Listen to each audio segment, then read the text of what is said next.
안녕하세요. 저는 올해 40대 초반이 된 한 남자의 아내입니다. 제 입으로 이런 말을 하기 좀 낯이 뜨거운 말일 수도 있지만 솔직히 제가 봐도 저는 타고나게 좋은 몸매와 호감형 얼굴을 가지고 있습니다. 결혼 전에 저를 따라다니는 남자가 정말 많았고 저와 교제를 원하는 남자들의 대시를 많이 받았지만 번번이 거절해야만 했던 이유가 있었는데 바로 엄한 집안 분위기 때문이었습니다. 항상 집에 일찍 들어가야만 했기 때문에 남자와 교제할 만한 시간이 별로 없었고 그러다가 제가 21살이 되면서 지금의 남편을 만나게 됐습니다. 처음에 이 남자를 만났을 때는 제가 연애를 하고 있다는 사실을 집안에는 비밀로 했고 어느 순간 결혼할 때가 되어서는 집안의 엄청난 반대에도 불구하고 제가 너무나도 사랑하는 사람이기에 결혼을 하게 되었습니다. 남편은 저보다 7살이 많았고 저의 첫 남자이고 부부 생활에도 아무런 문제가 없어요. 그러나 문제는 결혼을 너무 일찍 했기 때문에 저는 아직 어리고 하고 싶은 것도 많고 욕구도 많았습니다. 특히나 밖에 나가서 친구들과 만나다 보면 제가 결혼했다는 걸 상상도 하지 못하고 저에게 다가오는 남자들이 정말 많았습니다. 연락처를 좀 가르쳐 달라거나 같이 술을 마시러 가는 게 어떠냐는 말이었죠. 처음에는 그런 게 신기해서 즐기기만 했는데 어느 순간부터 그런 게 너무 많아지니까 거부감이 들었습니다. 제가 일찍 결혼을 해서 당시에만 하더라도 결혼한 친구가 주변에 한 명도 없었습니다. 그러다 보니 친구들이 나이트에 가서 놀았던 이야기를 한다거나 남자친구와 만나고 헤어지는 이야기를 들으면 부럽기도 하고 저도 처음에 남편을 만났을 때의 그런 설레임을 다시 한번 가지고 싶다는 생각을 하기도 했습니다. 그러다가 정말 제 인생에서 큰 사건이 하나 터지게 됐습니다. 3년간 남편만 보고 살았던 저에게 한 번의 외도로 인해 저의 인생이 180도 달라지게 됐습니다. 정말 의도적으로 바람을 피운 것은 아닙니다.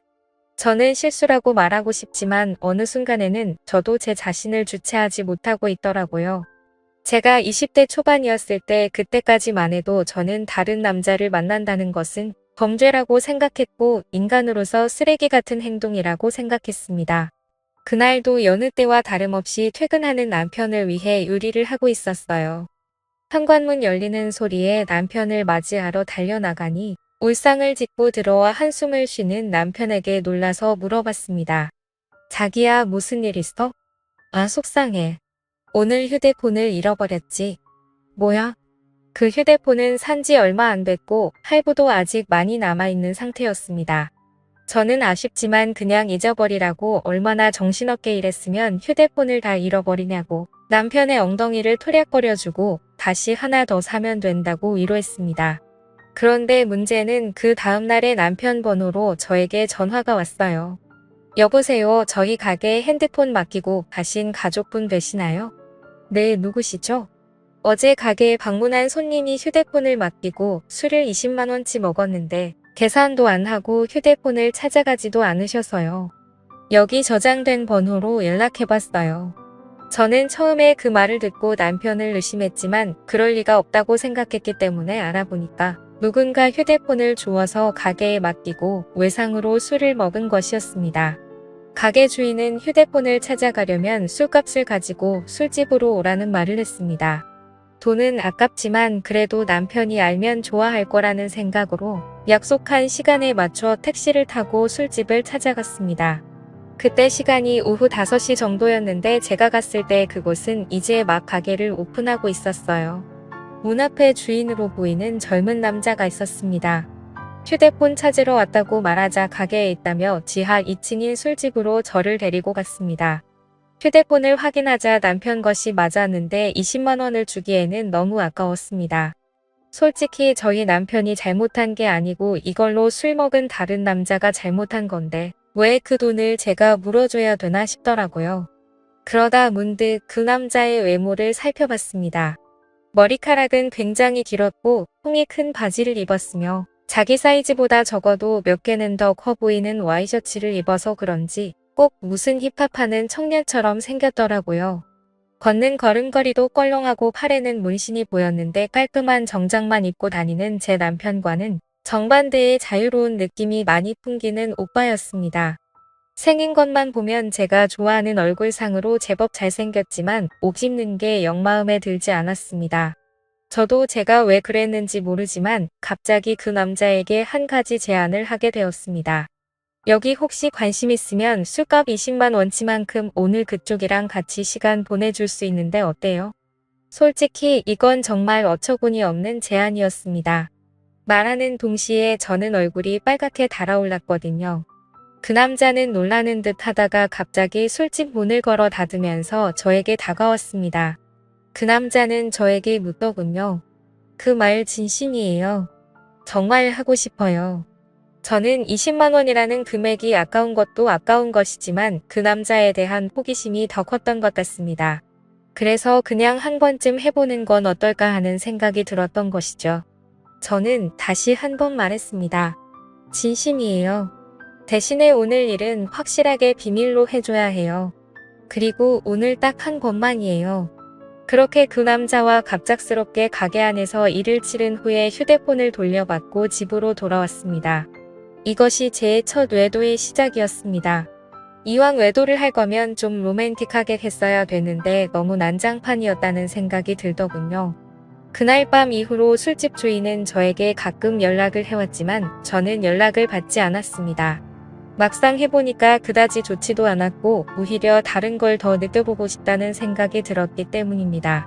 그 뒤로 저는 남편 외에 다른 남자를 만나는 것에 대해 호기심이 생겼어요. 많은 사람을 만났다가는 남편이 알게 될까봐 걱정이 되었고 집에만 있는 저로서는 다른 남자를 접할 기회가 쉽지 않았습니다. 그러다 생각지도 않았던 사람과의 일이 벌어지고 말았습니다. 여름방학이라고 대학생이었던 남편의 동생이 서울 구경을 하고 싶다며 저희 집에 놀러오게 된 적이 있는데 워낙에 나이 차이도 얼마 안 나고 저도 대입시험을 본 지가 엊그제 같아서 이런저런 얘기하면서 친해졌습니다. 그리고 넉살이 좋은 도련님은 형수라고 하며 저를 잘 따랐습니다. 도련님 입장에서는 나이 차이가 얼마 안 나니까 제가 불편할 수도 있었는데 별로 개의치 않고 행동하는 걸 보고 좋다고 생각했습니다. 그러다 하루는 도련님이 놀러 나갔다가 비가 무척 내려서 집에 일찍 온 날이었습니다. 남편은 출근한 상태였고 우산을 미처 준비하지 못한 터라 비를 흠뻑 맞고 집에 들어온 도련님에게 갈아입을 옷을 가져다 주며 씻으라고 하고 과일을 깎았습니다. 거실에서 단둘이 과일을 먹으면서 이런저런 이야기를 나누었고 그날따라 제가 눈을 마주치면 도련님은 어색한 듯 피했는데 그 묘한 느낌이 아직도 생각이 나네요. 그 어색한 기운을 깨고 싶어서 머리에서 생각한 대로 질문을 던졌어요. 도련님 애인 있어요?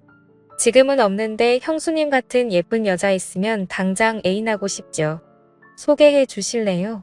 오, 그럼 나 같은 여자 있으면 결혼도 할 거예요. 당연히 당장 하죠. 한치의 고민도 없이 당연하다고 말하는 도련님을 보며 이상한 충동이 일어났습니다. 저는 그런 도련님의 손을 덥석 잡아버렸고 문을 쳐다보며 물었습니다. 이렇게 하니까 설레이기도 해요. 한참 정적이 흐르고 얼어있던 도련님은 마주잡은 손에 슬쩍 깍지를 끼더라고요. 그렇게 저와 도련님 사이에 묘한 감정이 흐르기 시작했습니다. 그 일이 있고 나서 남편에게는 도련님 서울 구경시켜준다고 말하고 일주일 동안 대놓고 데이트를 했습니다. 그 나이 또래들처럼 설레는 연애를 다시 하는 것 같아서 며칠 동안은 정말 두근거리고 신났었습니다. 하지만 그것도 역시나 오래가지는 못하더라고요. 일주일 후에 터미널에서 도련님을 보내고 나니 그 뜨거웠던 마음이 순식간에 식어버렸습니다. 몸이 멀어지니까 자연스럽게 마음도 멀어지게 된 것이고 계속해서 저를 달래주지 않으니 저도 흥미를 잃게 됐습니다. 그렇게 여름이 지나고 날씨는 조금씩 선선해지기 시작했습니다. 심심한 마음에 남편 몰래 휴대폰 어플로 채팅이라는 것도 해봤지만 이렇다 할 만남을 가지지는 못했습니다. 제 주변 또래 친구들은 채팅하는 어플로 친구도 많이 사귀고 연애까지 하는 애가 있던데 이상하게 저는 별 볼 일 없는 남자들만 꼬이는 것 같았습니다. 그렇게 애매하게 시간을 보내다 보니 명절이 다가왔는데요. 저희 시댁은 춘천 쪽에 있었는데 연휴 전날부터 가서 신나게 명절 음식하고 설거지하고 집안에 하나밖에 없는 며느리라 몸이 부서지도록 일을 했어요. 언제까지 며느리가 이렇게 일해야 되는 거냐고 투덜거리긴 했지만 워낙에 나이 차이가 많이 나니까 대들지도 못하겠더라고요. 명절 다음 날 아침에 친정집에 가려고 준비를 하는데 시어머님이 점심을 먹고 가라고 하셨습니다. 또 내가 밥을 차려야 하나 싶어서 순간 짜증이 확 났지만 얼굴에 최대한 티를 안 내고 있었는데 남편이 너무 미적미적대는 거예요. 빨리 준비하고 출발해야 하는데 준비를 하는 둥 마는 둥 조금만 더 누워있다가 가면 안 되냐고 TV나 보고 앉아있고 정말 답답해 미치겠더라고요. 그래서 남편을 방으로 데리고 와서 밖에 들리지 않게 작은 소리로 말다툼을 했습니다. 우리 부모님도 나를 보고 싶어 한다고 빨리 준비 안 하면 혼자서 가겠다고 말하면서 감정이 안 좋은 채로 친정집으로 향했습니다. 남편은 친정에서도 기분이 안 좋은 티를 숨기지 못했고 저는 그럴 거면 그냥 먼저 가라고 말했습니다. 화가 난 남편은 저녁에 볼 일이 있다고 하며 먼저 집에 올라간다고 하고 올라가 버렸습니다. 무슨 일이냐는 친정엄마의 물음에 별거 아니라고 대답하고 방에 들어와 혼자서 분을 삭히고 있었습니다. 저렇게 마누라를 배려하지 못하는 남자인 줄 몰랐는데 정말 충격적이었죠. 싸우느라 못 봤던 휴대폰을 열어 메시지를 확인해 봤더니 초등학교 동창 중 한 명에게서 연락이 와 있었습니다. 동창회를 하니 꼭 나와달라는 문자였고 오늘은 술을 꼭 마셔야겠다는 생각에 서둘러 준비를 하고 초등학교 동창회에 나갔습니다. 그 자리에 나가니 이미 20명 정도가 모여 있었고 명절인데 다들 할 것도 없이 이렇게 나와서 놀고 있냐고 부상님도 없냐는 농담을 건넸습니다. 그러자 친구들은 요즘에 누가 조상님 챙기냐고 우리끼리 재미있게 잘 먹고 잘 살자면서 술이나 마시자고 하더라고요. 졸업하고도 연락을 하는 친구도 있었지만 졸업하고 나서 처음 보는 친구도 있었습니다. 그래도 초등학교 동창이라는 유대감이 있었기 때문에 편하게 대할 수 있었죠. 그 중에 눈에 띄는 친구가 한 명 있었는데 초등학교 때 어린 눈에도 너무나도 도시아이처럼 깔끔했었던 제 짝꿍이었습니다. 그 아이는 피부도 하얗고 공부나 운동도 잘했었기 때문에 어릴 적에 잠시나마 좋아했던 남자였어요. 제 기억상으로는 그 아이도 예뻤던 저를 좋아했었고 동네도 가까워서 자주 어울렸었던 기억이 납니다. 문방구에서 같이 과자를 사 먹으면서 집에 같이 가기도 했었고 지금 생각하면 유치한 편지도 주고받았었는데 오랜만에 보니까 훨씬 더 반갑고 기분이 좋았습니다.